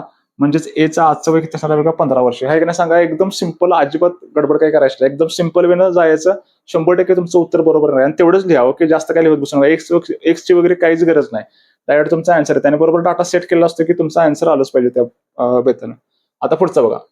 9 आणि 25चा मध्यम प्रमाणपद किती होईल? मध्यम प्रमाणपद काढायचं. आता फॉर्म्युला बघा मध्यम प्रमाणपद. मध्यम प्रमाणपद. मध्यम प्रमाणपद काढायचा आहे. त्याचा फॉर्म्युला बघा वर्गमुळात x इंटू वाय. वर्गमुळात x इंटू वाय. एकाला x म्हणा, एकाला y म्हणा. ह्या टाकाने सॉल्व्ह करा, राईट. x आपण किती घेऊया? 9 घेऊया. आणि y किती घेऊया बघा ह्याच्यामध्ये 25, राईट. आता ह्यांचं वर्गमूळ काढूया आपण. आपल्याला माहिती आहे ह्यांचा गुणाकार करू नका. डायरेक्ट आपल्याला गुणाकार केल्यापर्यंत येते, पण डायरेक्ट सिंपल आहे बघा. वर्गमुळात 9 म्हणजे किती? त्याचं वर्गमूळ किती? 3. आणि वर्गमुळात 25 म्हणजे किती बघा 5. म्हणजे 3 5 किती बघा 15. 3 5 15. हे काय झालं बघा तुमचं मध्यम प्रमाणपद झालं. पर्याय क्रमांक बी हे झालं तुमचं आन्सर. एकदम सिंपल, कायच अवघड नाही. मध्यम प्रमाणपद म्हणलं की वर्गमुळात x इंटू वाय तुमचा हे आन्सर, म्हणजे त्यात टाका तुमच्या किमती आणि तुमचा आन्सर येते बघा. एकदम सिंपल आहे. आता पुढचं 5,000 रुपयांचे 10% दराने 3 वर्षाचे सरळ व्याज किती होईल? सरळ व्याज काढायचं बघा आपल्याला इथं. 5,000 रुपयांचे 10% दराने 3 वर्षाचे सरळ व्याज किती? आता बघा तुम्ही एका असं पण काढू शकता की सिंपल मेथड बघा. मुद्दल किती असते नेहमी? मुद्दल असते नेहमी 100%. मुद्दल किती असते नेहमी? 100%. 100% म्हणजे किती? 100% म्हणजे 5,000 म्हणले बघा. 100% म्हणजे 5,000. तर आपल्याला विचारले 3 वर्षाचं सरळ व्याज. एका वर्षाला किती? 10%. सरळ व्याज कसं असतं? एकदम सरळ. दुसऱ्या वर्षाला पण 10%, तिसऱ्या वर्षाला 10%, 3 वर्षाचं बघा किती? 10 गुणिले 3. 10 गुणिले 3 म्हणजे व्याज किती झाले बघा? सरळ व्याज 30% झाले. 3 वर्षाचं सरळ व्याज किती? 30%. आणि 30% किती हे आपल्याला इथे काढायचं आहे. एकदम सिंपल, कायच अवघड नाही. मला सांगा ह्या 2 शून्याला ह्यातल्या 2 शून्य कट झाल्या म्हणजे हे जे कितपट आहे? 50 पट आहे. कितपट आहे? 50 पट. म्हणजे तुमचं उत्तर पण कितपट असणार आहे बघा? 50 पट असणार आहे. 3 5 15 करा आणि त्याच्यावरती 2 शून्य लावा. आलेलं आहे तुमचं उत्तर. काय अवघड आहे का सांगा बघा. एकदम सिंपल. ओके, फुकून टाकणार आहे. एकदम सिंपल. ओके, म्हणजेच काय इथं मुद्दल किती असते नेहमी? 100% असत्या. 100% म्हणजे किती? 5,000 रुपये. तर व्याज किती असते बघा? एका वर्षाला 10%, म्हणजे 3 वर्षाचे किती? 30%. 30% म्हणजे किती? 1 म्हणजे किती? 50. तर बघा 30 गुणिले 50 करा म्हणजे 50 पट आहे बरोबर. आणि तुमचं उत्तर आलं 150. असं तुम्ही सॉल्व्ह करू शकताय. नसेल तर तुम्ही काय करू शकताय? अनेक मेथडनं आपला फॉर्म्युला टाकू शकताय. फॉर्म्युला तुमच्या आन्सर टाका, उत्तर येते. सरळ व्याज काढायचं आहे. आणि सरळ व्याजाचा फॉर्म्युला तुम्हाला माहिती आहे. सरळ व्याज बरोबर म गुणिले द गुणिले क. म गुणिले द गुणिले क. आणि भागिले किती असणार आहे बघा? ह्याला 100 असणार आहे. मग तुम्हाला माहिती आहे की आपल्याला सरळ व्याज काढायचं आहे. मुद्दल किती? आपली 5,000 रुपये आहे. मुद्दल 5,000 रुपये आहे. दर किती आहे? मध्ये 10%. कालावधी किती वर्ष आहे? 3 वर्ष आहे. भागिले काय करायचं आहे? आपल्याला 100 करायचं आहे. आणि तुमचं उत्तर येते बघा. हे सॉल्व्ह करा, तुमचं उत्तर 100% येते. ह्या 2 शून्याला ह्यातल्या 2 शून्य कट झाल्या, राईट. म्हणजेच बघा 50 आणि गुणिले इथं तुमचं 10 त्रिक 30. सेम 5 त्रिक 15 करा आणि त्या 2 शून्य बाजूला लिहून टाका. म्हणजेच किती बघा? 1,500. पर्याय क्रमांक बी झाला तुमचा उत्तर. ओके, दोन्ही मेथड तुम्ही सॉल्व्ह करू शकता. तर फॉर्म्युला किंवा असं जर सॉल्व्ह करणार असेल असं पण तुमचं सॉल्व्ह होतं एकदम सिंपल मध्ये. पुढचं, कोणती रक्कम सरळ व्याजाने 5 वर्षात दुप्पट होईल तर व्याजाचा दर किती असेल? ओके, रक्कम दुप्पट होत्या म्हणजेच काय बघा? आताच आपण बघितलं मुद्दल नेहमी किती असते बघा? 100% असत्या. आणि मुद्दल असते 100% आणि रक्कम दुप्पट म्हणजे रास किती होणार आहे बघा? 200 होणार. मग रास 200 व्हायला तुमचं व्याज किती व्हायला पाहिजे? मुद्दला एवढं तुमचं व्याज व्हायला पाहिजे, तर तुमचे रास काय होईल बघा? 200 होईल. म्हणजेच मुद्दल प्लस व्याज इज इक्वल टू काय असतं बघा इथं? रास. ह्यालाच म्हणायचं दाम दुप्पट. 100 लावलं असता का 200 रुपये होते, ह्याला दाम दुप्पट. पण दाम दुप्पट कसं होते? असंच होते दाम दुप्पट. ओके, कशामुळे होते? तर तुमच्या मुद्दला एवढं तुमचं व्याज होते. ओके, मुद्दल नेहमी कॉन्स्टंट राहते. काय बदलते? व्याज बदलते. आणि व्याज किती झाले बघा? ते 100. आणि 100 भागिले काय करायचं इथं? किती वर्ष म्हणले बघा? 5 वर्ष म्हणले. 100 भागिले 5 करा आणि तुमचं उत्तर आलं बघा किती? 5 दुनी 10 आणि ते शून्य म्हणजेच किती आलं तुमचं? 20. ओके, 20%. दर किती असणार आहे तुमचा? 20%. तुम्ही असं सॉल्व्ह करू शकताय किंवा आता आपण बघितलं फॉर्म्युला मेथडनं पण जाऊ शकताय. काय फॉर्म्युला आहे? सरळ व्याज बरोबर म गुणिले द गुणिले क आणि भागिले ह्याला किती करायचं? आपल्याला 100 करायचं आहे. आपल्याला माहिती आहे मुद्दल किती आहे बघा, इथं काय दिलेलं नाही या प्रॉब्लेममध्ये, पण आपण मुद्दल एक 100% घेऊन आपण ओके सॉल्व्ह करूया. ओके, मुद्दल किती असणे मी 100%. इथे घ्या मुद्दल किती बघा, मुद्दल 100%. दर काढायचा आपल्याला एक्स. कालावधी किती वर्ष म्हणते, 5 वर्ष. आणि भागिले काय करायचं, 100. आणि आपण बघितलं सरळ व्याज किती होते बघा, सरळ व्याज पण किती असते, 100. ओके, दाम दुप्पट होते म्हणजे मुद्दला एवढं व्याज असते. मुद्दल 100 आहे, तुमचं व्याज पण किती पाहिजे, 100च पाहिजे. सॉल्व्ह करा, तुमचं उत्तर येईल. ह्या 100ला 100 कॅन्सल झालं, म्हणजेच काही 100 आणि हे 5 गुणिले इकडे आल्यावरती काय होणार बघा, भागिले होणार. म्हणजेच एक्स बरोबर 100 भागिले 5 म्हणजेच किती बघा, परत एकदा 20. म्हणजेच तुमचं आन्सर आले किती बघा, 20%. आहे का नाही, एकदम सिंपल, कायच अवघड नाही. दोन्ही मेथडनं तुम्ही जाऊ शकता, हे कन्सेप्च्युअल आणि हे सूत्रानुसार तुम्ही जाऊ शकता बघा. दोन्ही मेथड तुम्हाला समजावून सांगितलं, तुम्हाला कुठली योग्य वाटत्या तुम्ही त्यानं सॉल्व्ह करा. राईट. आता विद्यार्थी मित्रांनो, पुढचा क्वेश्चन आहे बघा, याच्यामध्ये 8,000 रुपयांचे 5% दराने 2 वर्षाचे सरळ व्याज आणि चक्रवाढ व्याज यांच्यातील फरक किती रुपये असेल. ओके, सरळ व्याज म्हणजे कसं असते, सिंपल सरळ व्याज असते बघा. ओके, आणि चक्रवाढ व्याज म्हणजे काय असते, व्याजावरती व्याज म्हणजे काय असते, आपलं चक्रवाढ असते. कसं सॉल्व्ह करायचं आपण बघूया. यांच्यातला फरक आपल्याला काढायचा आहे, सरळ व्याज आणि चक्रवाढ व्याज मधला. ओके, आता बघा इथे मुद्दल किती आहे बघा, आपली मुद्दल आहे 8,000 रुपये. मुद्दल किती आहे, 8,000 रुपये. दर किती आहे बघा, ह्याच्यामध्ये 5% दर आहे. दर 5%. कालावधी किती आहे बघा, ह्याच्यामध्ये 2 वर्षाचा कालावधी आहे. राईट. आता बघा आपण इथे सॉल्व्ह करूया, याच्यामध्ये 2 भागामध्ये रूपांतर करूया. ओके, मला सांगा 8,000 10% किती, 10% एक घरीकडे म्हणजे 800. 10% 800 तर 5% किती, त्याचे निम्म म्हणजेच किती बघा, 400. म्हणजेच बघा 400 आणि 400 हे झालं तुमचं सरळ व्याज. म्हणजे सरळ व्याज किती झालं बघा, इथं 800 रुपये बाजूला लिहून ठेवायचं. सिंपल आहे, काय अवघड नाही. ओके, स्केल मेथड एकदम भारी आहे. म्हणजे सरळ व्याज किती झालं बघा, 800. राईट. ह्या वर्षी 400, या वर्षी 2 वर्षाचं किती झालं तुमचं, 800. चक्रवाढ व्याज म्हणजे काय असते, चक्रवाढ व्याज म्हणजे व्याजावरती व्याज असते, त्याला म्हणायचं चक्रवाढ व्याज. ओके, आता पहिल्या वर्षी बघा, पहिल्या वर्षी चक्रवाढ व्याज आणि सरळ व्याज काय असते, 0 असते. सॉरी, पहिल्या वर्षी चक्रवाढ व्याज आणि सरळ व्याज कसं असते, समान असते. ओके, त्यामुळे आपण इथे 0 घेऊया.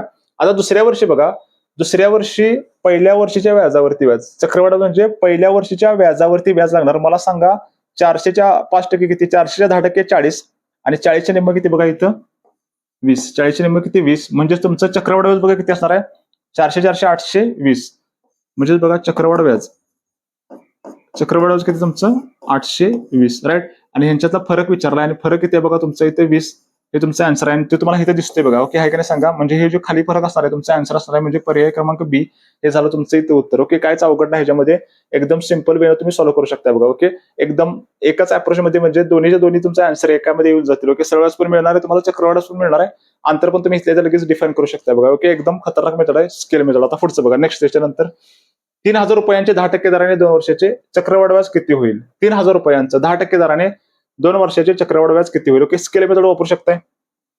सेम आता बघितले ते बघा, इथं आपण ह्याच्यामध्ये स्केल मेथड वापरा. 2 वर्ष सांगितले. मुद्दल किती आहे बघा, ह्याच्यामध्ये 3,000 रुपये मुद्दल आहे. मुद्दल 3,000 रुपये. दर 10%. किती वर्ष म्हणते बघा, 2 वर्ष म्हणते. किती वर्ष म्हणते बघा, इथं 2 वर्ष म्हणते. राईट. मला सांगा 10% किती हो, ह्याचं 3,000 10% किती, 300. इथं पण किती झालं बघा, इथं तुमचं 300. राईट. त्याच्यानंतर बघा चक्रवाढ व्याज काढायचं आहे. मला सांगा पहिल्या वर्षी चक्रवाढ व्याज आणि सरळ व्याज कसं असते, समान असते. इथं 0 घ्या. आणि दुसऱ्या वर्षी पहिल्या वर्षीच्या व्याजावरती व्याज, मला सांगा 300च्या 10% किती बघा, इथं 300च्या 10% किती, 30. एक घरी या साईडला या. 300 300 700 आणि किती आला बघा तुमचं, 630. 630 रुपये काय झालं, इथे चक्रवाढ व्याज झालं. हे झालं तुमचं आन्सर. ओके, एकदम सिंपल. प्लस तुम्ही काय करू शकता, हेच तुम्ही पर्सेंटेज डिक्रीज मेथडनं पण सॉल्व्ह करू शकता. बघा कसं ते सांगूया आपण, सांगतो मी तुम्हाला. आता बघा 3,000 रुपये आहे इथं, 3,000 रुपये. राईट, लिहून घेतलं. किती टक्के बघा, दर 10%. 10% बघा, 10% वाढते. 100वरती 10ची वाढ म्हणजे झालं किती, 110. इथं पण बघा 100वरती 10ची वाढ म्हणजे झालं किती, 110 झालं. आणि आता बघा सॉल्व्ह करूया आपण. ह्या शून्याला या शून्य, ह्या शून्याला ही शून्य गेली. ह्या 2 शून्याला ह्याच्यातल्या किती शून्य गेल्या बघा, 2 शून्य गेल्या. म्हणजेच इथं काय आला बघा तुमचं उत्तर, 30 गुणिले 11चा वर्ग किती, इथं 121. आणि इथं शून्य बाजूला काढलं, 3 1 3, 3 2 6 आणि 3 1 3 म्हणजे किती उत्तर आलं बघा तुमचं, 3630. ही रास आली तुमची. ओके, आणि राशीतून काय करा, हे वजा करा. म्हणजे रास किती आली बघा तुमचं, 3630. ही रास येते डायरेक्ट. आणि त्याच्यातून मुद्दल वजा करा म्हणजे तुम्हाला चक्रवाढ व्याज मिळेल. म्हणजेच किती उत्तर आलं बघा तुमचं इथं, 630. हे झालं तुमचं आन्सर, पर्याय क्रमांक बी. आहे का नाही सांगा बघा. तुम्ही असं पण सॉल्व्ह करू शकताय आणि असं पण. हे तुमचं डायरेक्ट चक्रवाढ व्याज येते, हे तुम्हाला रास येईल आणि राशीतून मुद्दल वजा करा म्हणजे तुम्हाला काय मिळणार आहे, चक्रवाढ व्याज मिळणार आहे बघा. ओके, एकदम सिंपल. आता पुढचा क्वेश्चन त्याच्यानंतर, एका ठराविक दराने सरळ व्याजाने एक रक्कम 3 वर्षामध्ये 540 रुपये होते आणि 5 वर्षात 600 रुपये होते, तर ती मुद्दल रक्कम कोणती. म्हणजेच काय काढायचं, मला मुद्दल काढायची ह्याच्यामध्ये. मला सांगा 5 वर्षामध्ये किती होते बघा, 5 वर्षामध्ये होते 600 रुपये आणि 3 वर्षामध्ये किती होते बघा, रास. ओके, ही रास होते. हा, रास किती होते बघा इथं, 540. हे काय असणार आहे तुमची रास. ओके, आपल्याला मुद्दल काढायची आहे. रास झाली. मला सांगा 5 3 गेले बघा 2 वर्ष. 2 वर्षातनं ह्यातनं हे वजा केलं तर किती येते बघा 60. म्हणजे 60 काय आले बघा. 60 काय आले, कशामध्ये चेंज होणार आहे, मुद्दल तर कॉन्स्टंट राहणार आहे, फक्त व्याजामध्ये चेंज होणार आहे बघा. आणि 2 वर्षाचं हे काय आले, 2 वर्षाचं व्याज किती आहे बघा 30 आहे. मला सांगा 2 वर्षाचं व्याज जर 30 असेल तर एका वर्षाचं किती असणार आहे बघा. एका वर्षाचं किती, 2 वर्षाचं 60 असेल तर एका वर्षाचं व्याज किती असणार आहे तुमचं इथं 30 असणार आहे. 2 वर्षाचं 60 व्याज तर एका वर्षाचं व्याज किती बघा 30. मला सांगा 3 वर्षाची तुमच्याकडे इथं काय बघा 3 वर्षाची रास आहे. तुम्ही 3 वर्षाचं व्याज काढू शकताय. इथं बघा एका वर्षाचं 30 तर 3 वर्षाचं बघा किती तुमचं व्याज असणार आहे 30 3 90. 3 वर्षाचं व्याज किती 90. तर राशीतून व्याज वजा करूया म्हणजे तुम्हाला काय मिळणार आहे, मुद्दल मिळणार आहे. म्हणजेच 3 वर्षाची रास किती आहे बघा इथं 540 आणि त्यातून 3 वर्षाचं व्याज जर वजा केलं तर तुमचं उत्तर काय येते बघा इथे 450. म्हणजेच 450 काय असणार आहे तुमची मुद्दल असणार आहे. पर्याय क्रमांक बी हे झालं तुमचं उत्तर. बघा केवढं लिहिलंय बघा. ओके, एवढंच लिहा, जास्त काय फालतू गरज नाही अजिबात. ओके, एकदम सिंपल मध्ये तुमचा आन्सर येते. पुढचा क्वेश्चन त्याच्यानंतर आता ए एक काम 10 दिवसात करतो, बी तेच काम 15 दिवसात करतो, तर दोघे मिळून ते काम किती दिवसामध्ये करतील. काळ काम वेग. ओके, अत्यंत महत्वाचा टॉपिक. ए एक काम किती दिवसामध्ये करतो म्हणते बघा 10 दिवसामध्ये करतो. बी तेच काम समान आहे, किती दिवसामध्ये करतो 15 दिवसामध्ये करतो. टोटल काम किती आहे ते आपण काढूया. यांचा लसावे घ्या. ओके, कसा लसावे घ्यायचा बघा 10 15 ह्याला जर 5 भागलं 5 दोन्ही 10, 5 तिरक 15, 5 तिरक 15 म्हणजे 10 तिरक 30 किंवा 15 दोन्ही 30 म्हणजे टोटल लसावी किती आला 30 आणि ते टोटल काम आहे यांचं. ओके, किती आहे बघा इथे 30 आहे. आपण काय करूया बघा एका दिवसाचं काम काढूया. वन डे वर्क काढूया आपण. यांचा कसा विषय आहे ते बघा. 10 तिरक 30 म्हणजे एका दिवसाला किती जॉब मारतोय बघा 3 जॉब मारतोय. राईट. 15 दोन्ही 30 हा किती मारतोय बघा 2 जॉब. म्हणजे दोघं जण एका दिवसाला किती जॉब मारतात बघा 5 जॉब मारतात. दोघं जण एका दिवसाला 5 जॉब मारतात असं समजा.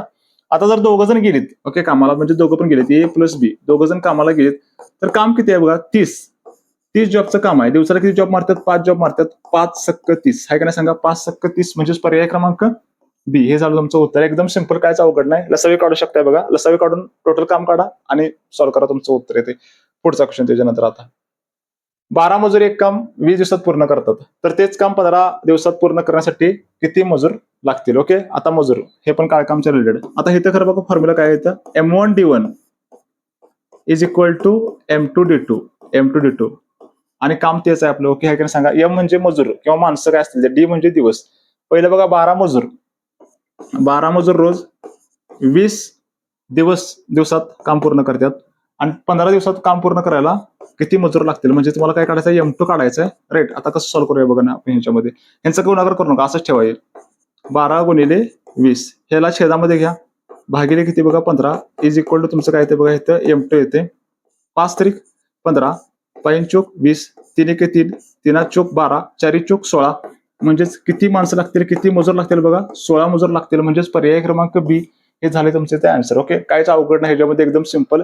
M1D1 is equal to M2D2. Right. आता पुढचा क्वेश्चन त्याच्यानंतर एका पाण्याच्या टाकीला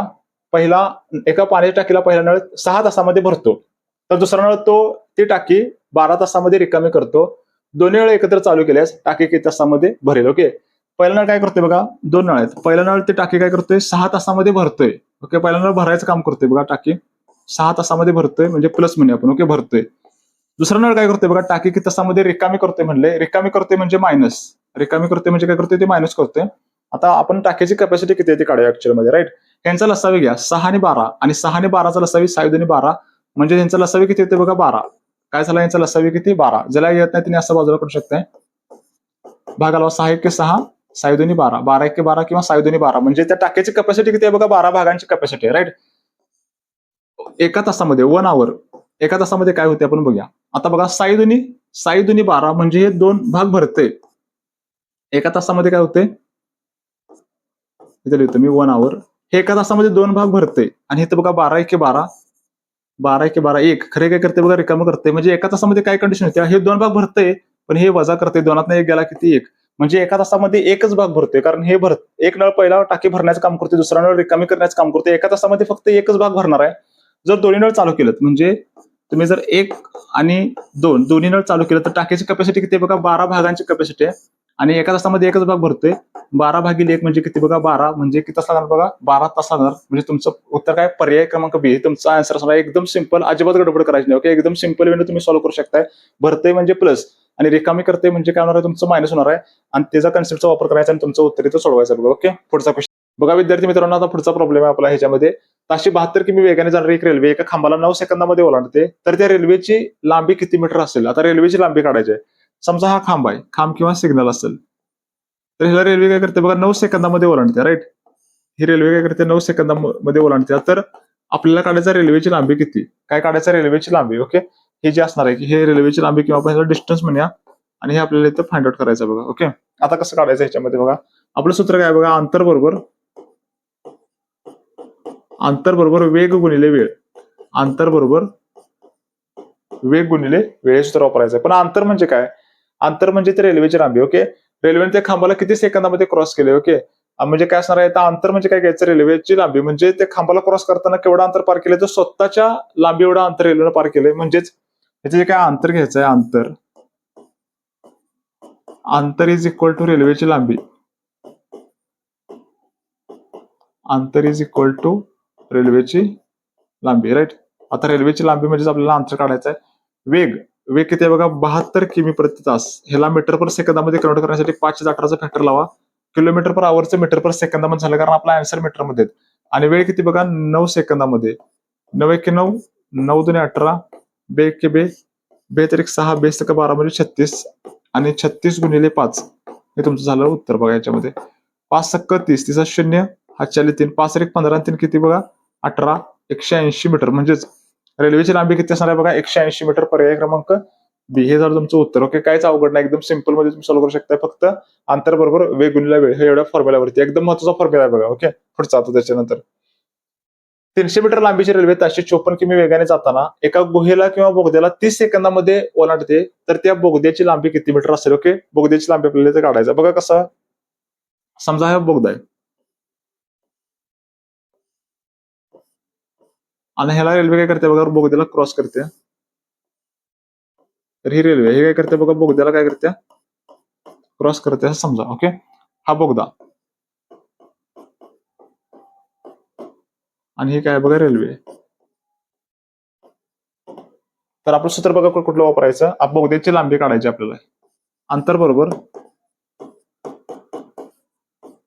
वेग गुणिले वेळ अंतर बरोबर वेग गुणिले वेळ पण बघा इथं अंतर घेताना बघा अंतर काय घ्यायचं बघा हे टोटल अंतर इथनं इथपर्यंत अंतर म्हणजे काय हे बोगद्याची लांबी प्लस रेल्वेची लांबी ओके अंतर काय घ्यायचंय बोगद्याची लांबी प्लस रेल्वेची लांबी हे आपल्याला अंतर घ्यायचं आहे का नाही सांगा बघा महत्वाचं आहे म्हणजेच हे जे अंतर आहे इथं अंतर इज इक्वल टू रेल्वेची लांबी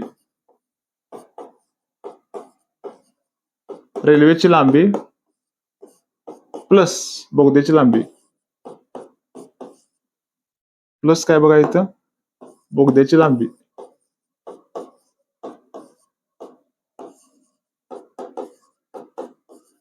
आणि ते सूत्र वापरायचं आहे आपलं उत्तर येईल बघा ओके आता इथं अंतर रेल्वेची लांबी प्लस बोगद्याची लांबी राईट आपल्याला काय करायचं तर बोगद्याची लांबी आपल्याला इथं फाइंड आउट करायची रेल्वेची लांबी किती म्हणले बघा रेल्वेची लांबी किती आहे 300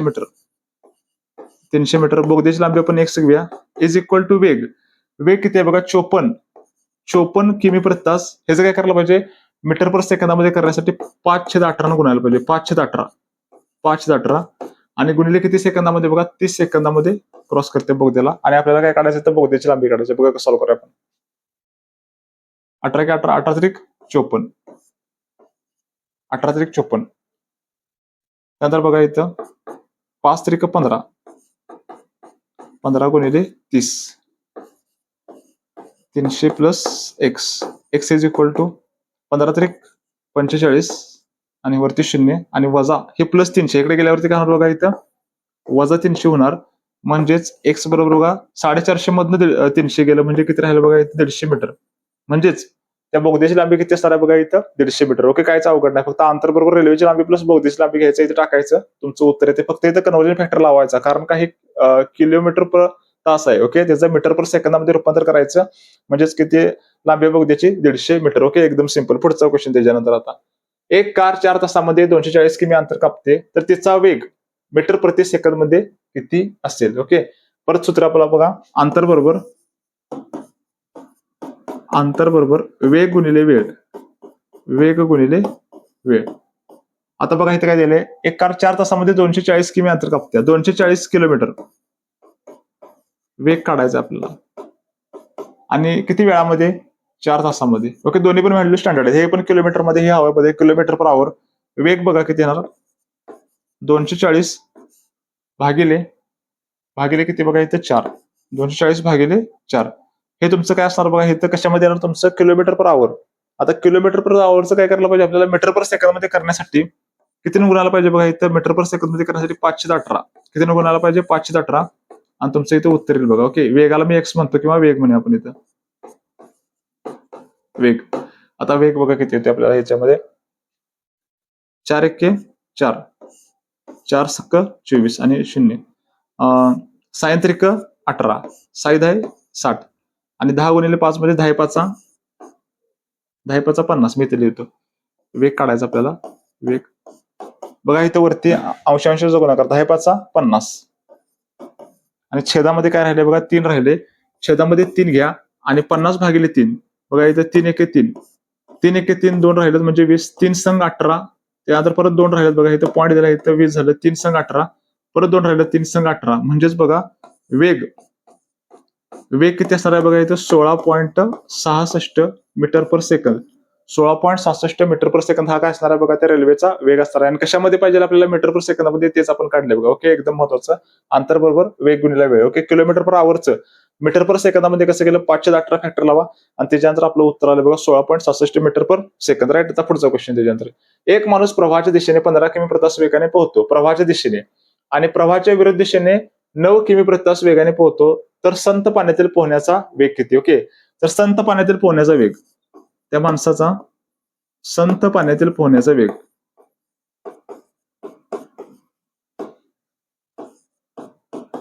पाण्यातील पोहण्याचा वेग आपल्याला काढायचा बघा. कसं काढायचं बघा, ह्याच्यामध्ये काय सूत्र आहे, u प्लस व्ही भागिले काय करायचं, 2 करायचं, u प्लस व्ही भागिले 2. u म्हणजे प्रवाहाच्या दिशेने वेग किती आहे बघा त्याचा, 15, आणि व्ही म्हणजे बघा प्रवाहाच्या विरुद्ध दिशेने वेग किती आहे बघा, 9. आपण इथं व्हॅल्यू ठेवायच्या, म्हणजेच 15 आणि प्लस किती बघा, इथे प्रवाहाच्या विरुद्ध दिशेने 9, आणि भागिले किती करा, 2 करा, तुमचं उत्तर येते, म्हणजेच 24 भागिले 2, म्हणजेच किती उत्तर आलं बघा तुमचं इथं, 12 किलोमीटर पर आवर किंवा किमी प्रति तास. म्हणजेच बघा तुमचं पर्याय क्रमांक बी हे उत्तर आलं बघा. एकदम सिंपल, कायच अवघड नाही. काय करायचं याच्यामध्ये, प्रवाहाच्या दिशेने त्याचा वेग, प्रवाहाच्या विरुद्ध दिशेने वेग यांची बेरीज करायची, भागिले 2 करा, तुमचं उत्तर येते बघा. ओके, कायच अवघड नाही. पुढचा, एका आयताची लांबी 15 सेमी आणि रुंदी 10 सेमी आहे, तर त्याचे क्षेत्रफळ किती. आता आयताचं काय काढायचं आपल्याला, क्षेत्रफळ काढायचं बघा. बघा कसं आहे, आयत तुम्हाला माहिती आहे, आयताच्या समोर बाजू कशा असतात बघा, समान असतात. हा झाला आपला आयत. राईट, आता ह्याला काहीतरी लांबी असते, रुंदी असते. तर आयताची लांबी किती आहे बघा, ह्याच्यामध्ये म्हणलंय लांबी म्हणते 15 सेमी, लांबी किती आहे बघा 15 सेंटीमीटर, आणि रुंदी किती आहे बघा, रुंदी म्हणते 10 सेंटीमीटर, रुंदी किती आहे 10 सेंटीमीटर, आणि आयताचं क्षेत्रफळ काढायचं आहे. आणि तुम्हाला माहिती आहे की आयताचे क्षेत्रफळ इज इक्वल टू लांबी गुणिले रुंदी, लांबी किती आहे बघा इथं 15, आणि रुंदी किती आहे बघा 10, आणि 15 10 किती बघा तुमचं 150 चौसेमी. हे काय झालं तुमचं आयताचं क्षेत्रफळ झालं बघा. कायच अवघड नाही. आयताच्या समोर बाजू कशा असतात बघा, समान असतात. कधी कधी परिमिती काढायला होतील, तुम्ही डायग्राम मध्ये पण त्याची परिमिती वगैरे काढू शकता बघा. ओके, पुढचा क्वेश्चन. त्याच्यानंतर आता एका चौरसाची बाजू 12 सेमी आहे, तर त्याची परिमिती किती असेल. आता परिमितीचा क्वेश्चन आलाय, पण चौरसाची परिमिती काढायची आपल्याला. चौरस, आता चौरस म्हणजे ज्याच्या चारी बाजू समान, त्याला काय म्हणायचं, चौरस. बघा ह्याला काय म्हणायचं, चौरस. ह्याच्या चारी बाजू कसं असणार आहे, समान असणार आहेत. मग ह्याची एक बाजू किती आहे बघा 12. चौरसाची एक जर बाजू माहिती असेल तर तुम्ही काय करू शकता, याच्यामध्ये त्याचं क्षेत्रफळ काढू शकताय, त्याची परिमिती पण काढू शकताय. बघा एक बाजू किती आहे 12, मला सांगा ही 12, तर ही पण किती असणार आहे 12. सगळ्या बाजू ज्या समान असतात, आणि परिमिती म्हणजे चारही बाजूंची बेरीज, आणि 12 चौक किती बघा तुमचं 48. म्हणजेच बघा काय झालं तुमचं पर्याय क्रमांक बी. असं तुम्ही विदाउट फॉर्म्युला न वापरता कन्सेप्ट वरती तुम्ही काढू शकता. ओके, आणि चौरसाची परिमिती सूत्रांत पण जाऊ शकता तुम्ही, 4 गुणिले बाजू म्हणजे ए म्हणतो मी त्याला, 4 गुणिले बाजू किती बघा, ए ती 12, म्हणजे 12 चौक 48. राईट, तुम्ही सूत्रांत पण काढू शकताय, नुसतं तुम्ही चौरस काढून पण तुम्हाला माहिती आहे की चौरसाची एक बाजू 12 असेल तर त्या चारही बाजूची काय करायची, बेरीज करायची, ती तुमची परिमिती असते बघा. एकदम सिंपल, कायच अवघड नाही. ओके, पुढचा क्वेश्चन त्याच्यानंतर. आता एका वर्तुळाची त्रिज्या 7 सेमी आहे, तर त्याचे क्षेत्रफळ किती चौरस सेमी असेल? ओके, एक वर्तुळ आहे, वर्तुळ, राईट. आता आपण वर्तुळ घेऊया याच्यामध्ये. वर्तुळ बघा, हे वर्तुळ आहे. त्यानंतर बघा ह्याची त्रिज्या, याला म्हणायचं त्रिज्या, राईट. आता वर्तुळाची त्रिज्या किती म्हणते बघा, 7 सेमी. आर इज इक्वल टू किती आहे बघा, 7 सेमी आहे. तर तुम्हाला काय करायचं आहे, तर वर्तुळाचं क्षेत्रफळ काढायचं आहे. वर्तुळाचे क्षेत्रफळ is equal to pi r चा वर्ग. काय सूत्र आहे बघा, पाय आर चा वर्ग. पायची व्हॅल्यू किती आहे बघा, 22/7. 22/7. आर चा किती आहे बघा व्हॅल्यू, आपण बघितलं आर बरोबर 7 आहे. मी 7 लिहिताना 7 गुणिले 7 लिहितो, 49 लिहू शकताय, किंवा 7 गुणिले 7 लिहा, म्हणजे कॅल्क्युलेशन जरा सिंपल पडेल. ओके, ह्या 7 गेला बघा, आणि 7 दोन्ही 14, 14 4 हातच्याला 1, 7 दोन्ही 14 1 बघा किती तुमचं 15, म्हणजेच किती 154 चौसेमी. हे काय झालं तुमचं बघा, वर्तुळाचं क्षेत्रफळ झालं बघा. एकदम सिंपल, काय अवघड आहे. पाय आर चा वर्ग, हे फॉर्म्युला तुम्हाला काय पाहिजे, पाठ पाहिजे. ओके, पुढचा नेक्स्ट. त्याच्यानंतर त्रिकोणाचा पाया 10 सेमी आणि उंची 8 सेमी आहे, तर त्याचे क्षेत्रफळ किती? त्रिकोणाचा पाया आणि तुम्हाला उंची दिले बघा, कसा विषय. त्रिकोण, समजा हा त्रिकोण आहे, राईट. त्याच्यानंतर काय काय दिलंय बघा, त्रिकोणाचा पाया आणि काय दिलंय बघा तुम्हाला, त्रिकोणाची काय दिलंय, तर उंची दिल्या. त्रिकोणाचा पाया आणि त्रिकोणाची काय दिल्या, उंची दिल्या, राईट. आता बघा, ह्याला म्हणायचं खालचा आहे तो पाया. त्रिकोणाचा पाया किती आहे बघा, इथं 10 सेमी पाया, आणि उंची किती आहे बघा, ही उंची आहे त्रिकोणाची, किती आहे बघा, इथं उंची जी आहे ती 8 सेमी उंची बघायला मिळते, राईट. आणि त्रिकोणाचे क्षेत्रफळ,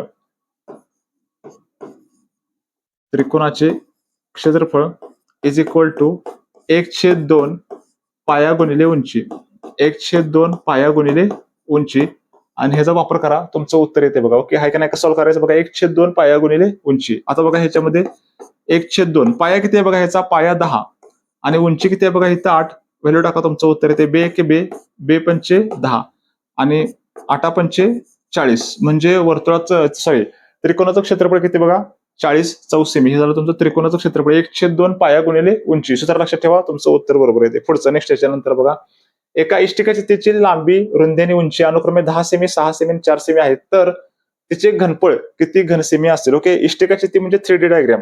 ओके, इष्टिकाची बघा, आपण इष्टिकाची कशी असते, काडेपेटीच्या आकारासारखी असते इष्टिकाची. आता बघा इष्टिकाची बघा आपण याच्यामध्ये, इष्टिकाची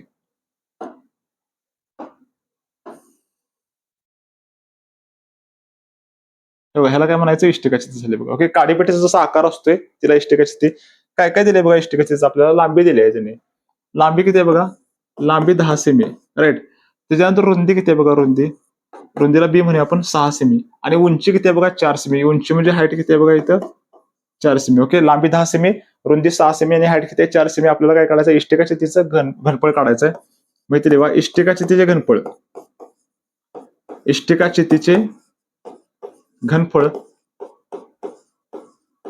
इज इक्वल टू लांबी गुणिले रुंदी गुणिले उंची. लांबी गुणिले रुंदी गुणिले उंची. लांबी किती आहे बघा इथं आपली 10, रुंदी किती आहे बघा 6, आणि उंची किती आहे बघा 4, आणि साइन चौक 24, साइन चौक 24 आणि त्याला गुणिले 10 म्हणजे 0 लावा, म्हणजेच बघा किती 240 घ सेमी, 240 घ सेमी किंवा घन सेमी, म्हणजेच पर्याय क्रमांक बी हे झालं तुमचं उत्तर. ओके, लांबी गुणिले रुंदी गुणिले उंची, इष्टिकाचे घनफळ, हे सूत्र वापरा, तुमचं 100% उत्तर बरोबर येईल. पुढचं नेक्स्ट. त्याच्यानंतर बघा, एका चौरसाचे क्षेत्रफळ 64 चौरस सेमी आहे, तर त्याची बाजू किती सेमी असेल? चौरसाची बाजू काढायची आपल्याला. ओके, तर चौरसाचे क्षेत्रफळ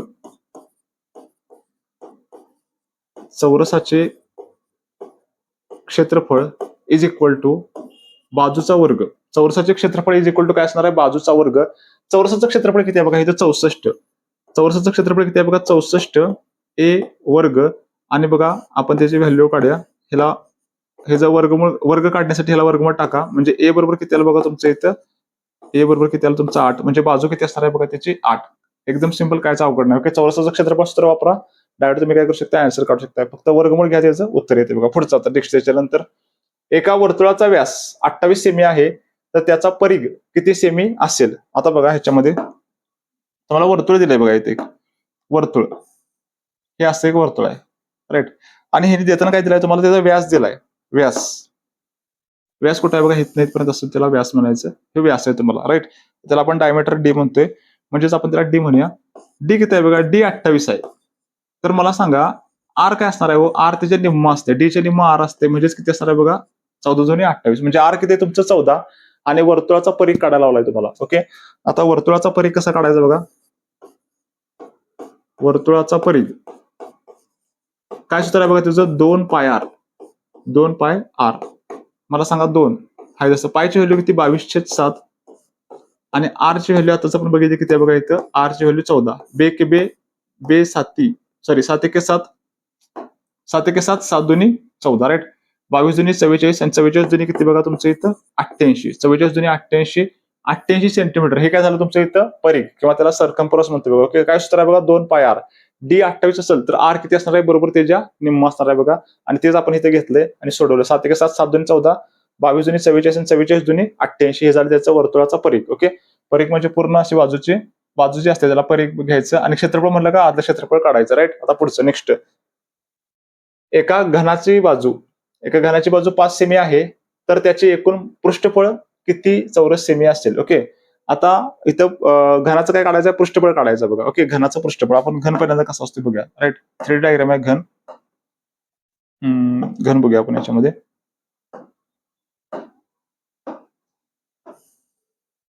घन, घनाच्या सगळ्या बाजू कशा असतात, समान बघायला मिळतात बघा. आता इथं घनाची बाजू किती आहे म्हणते बघा, 5. मग ही 5 असणार आहे, तर ही पण 5, ही पण 5, अशा सगळ्या बाजू काय असणार आहे तुम्हाला 5-5 बघायला मिळतील, राईट. तर त्याने काय विचारलंय, सरफेस एरिया काढायचा आहे बघा. त्याला किती फेस असणार आहेत बघा, 6 फेस असणार आहेत, आणि प्रत्येक बाजूचे काही क्षेत्रफळ असणार आहे, काय असणार आहे बघा, बाजू गुणिले बाजू. आता त्याच्यावर आपण फॉर्म्युला तयार करूया. मग घनाचे एकूण पृष्ठफळ, घनाचे एकूण पृष्ठफळ इज इक्वल टू, किती फेस आहेत त्याला 6, आणि प्रत्येक फेसचं काय बघा, एल वर्ग, 6 वर्ग 6, आणि एल ची लांबी किती आहे बघा त्याची 5 आहे, आणि त्याचा वर्ग घ्या, म्हणजेच बघा 6, आणि 5चा वर्ग किती आला तुमचं इथं 25, आणि 25 सक्क किती बघा तुमचं इथं आलं 25 सक्क 150, म्हणजेच त्या घनाचं एकूण पृष्ठफळ किती असणार आहे बघा, 150 सेमी. हे झालं तुमचं इथं उत्तर, राईट. तर तुम्ही असं सॉल्व्ह करू शकताय. ओके, काहीच अवघड नाही, एकदम सिंपल. ओके, आपण सुपर 50 जे काही क्वेश्चन घेतात अत्यंत तुम्हाला परीक्षेसाठी, आर्मीच्या भरतीसाठी अत्यंत उपयुक्त ठरतील बघा. तुम्हाला 100% त्याचा फायदा होणार. ओके, तुम्हाला आवडलं तर लाईक करा. ओके, सगळ्यांना कसं क्वेश्चन असेल बघा, सगळं आपण क्वेश्चन त्याच्यामध्ये कव्हर करण्याचा प्रयत्न करा. तुम्हाला ह्या एक्झामसाठी किंवा पुढचे भविष्यातल्या एक्झाम असतील 100% तुम्हाला काय होणार बघा, ह्या क्वेश्चनचा फायदा होणार, राईट.